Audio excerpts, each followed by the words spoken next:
Welcome back to another Explainer. Today, we're diving into a microscopic, lightning-fast logistical challenge that's literally happening inside your computer millions of times a second. We constantly hear about gigahertz and core counts, but we almost never stop to think about the absolute bottleneck, that is, the memory wall. Every single time a modern processor executes an instruction, it has to physically find the right pieces of data to feed its execution pipeline. So today, we're going to map out the highly optimized pathways the CPU uses to track down that crucial data. In the architecture world, we call these pathways addressing modes. Okay, before we start mapping out these pathways, we got to define our target, right? The operand. Simply put, the operand is the exact piece of data the CPU is trying to fetch to actually do its job.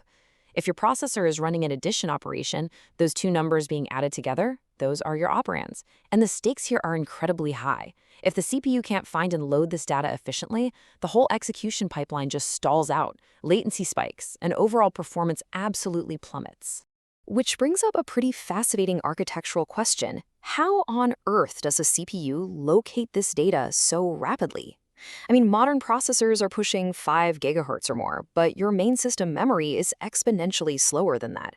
The CPU definitely can't afford to just wander around aimlessly looking for data. It needs highly specific, mathematically optimized methods to fetch those operands without wasting a single precious microsecond or clock cycle. And the method it chooses? Well, that depends entirely on where the data is physically hiding.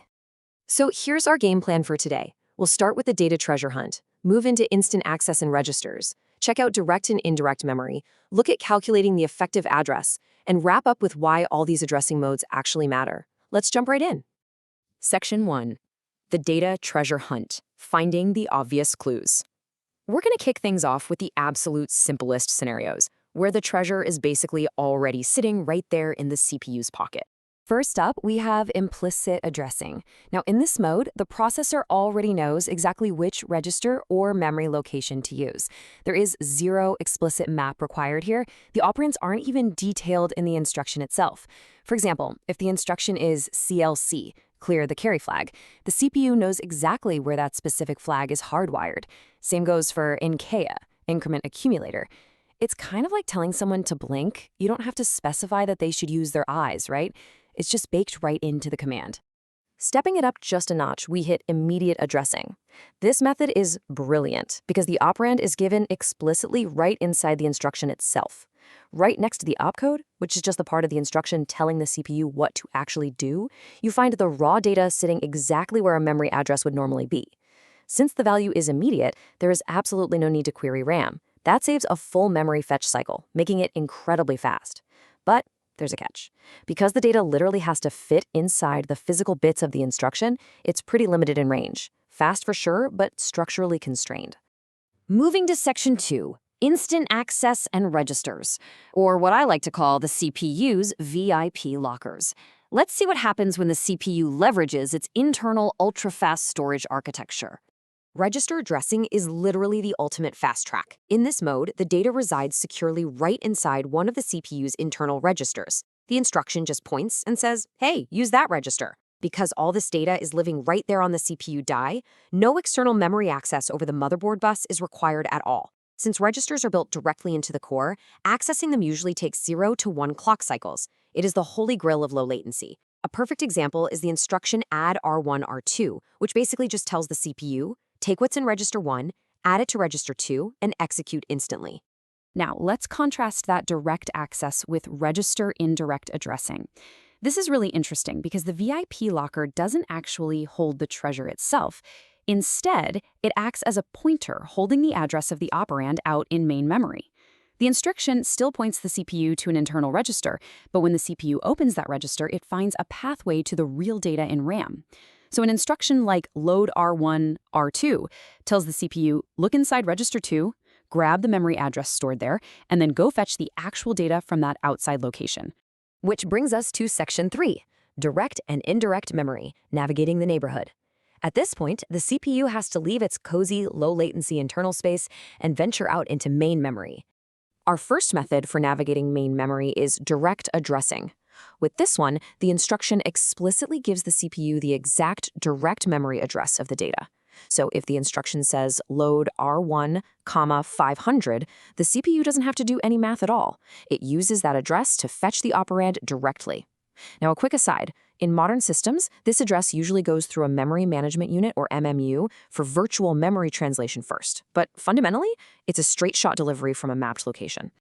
But as you probably know, software needs to be dynamic, allocating and reallocating memory on the fly. Enter indirect addressing. This one is a bit of a multi-step scavenger hunt. Step 1, the CPU fetches an initial address from the instruction. Step 2, it goes to that memory location, but wait, the final data isn't there. Instead, it finds a pointer to another address. Finally, step 3, it uses that second address to fetch the actual data. If you've ever messed around with pointers in C or C++, this is exactly what's happening at the hardware level. When you compare these two side by side, the architectural trade-offs become super clear. Direct addressing is a straightforward, one-step walk. You get an address, you go there, you grab your data. Indirect addressing, that's literally like going to a house just to find a sticky note on the front door with the actual address written on it.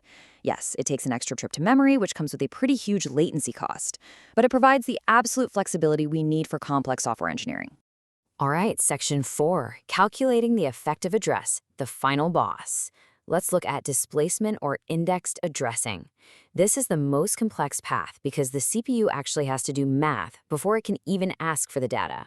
The real magic here is that the CPU calculates what's called the effective address. It does this by taking a base register, like the starting address of an array, and adding a constant displacement value to it, like an offset. Imagine an instruction like load R1, 100 R2. R2 holds our starting address. The 100 is our displacement.